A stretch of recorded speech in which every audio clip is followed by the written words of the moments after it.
I feel like we really need to just figure out a way to take masculinity as it exists today apart, and to reveal just how violent it is, not just to others but to oneself, and how self-mutilating it is to be socialized as a man in our society.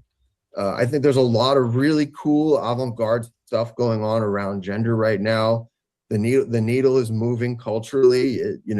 I feel like the pushback against trans people in the last like 5 years, this horrible thing that a lot of people have had to endure, is actually a barometer of the successes that have been made in destabilizing traditional gender roles, normalizing gender nonconformity. And I think that that's fucking rad. Like, I wish so many of my friends didn't have to suffer as a result of it, and it sucks.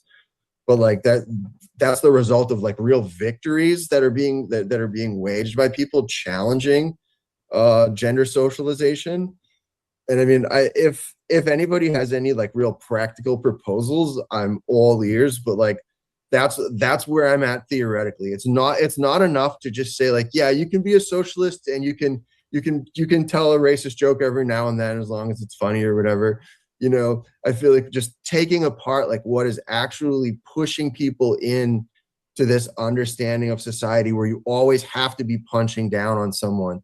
You always have to be dominating someone. You have to be talking about large groups of people like they're a lower type of human than you.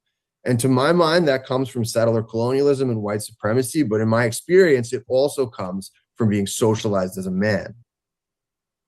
That makes a lot of sense, and I couldn't agree more with the analysis that we're facing this moment of backlash. There's these stats that like 1 out of 5 people under the age of 18 identify something other than straight. There's already like there's such a shift, and we're in this moment of backlash from that shift.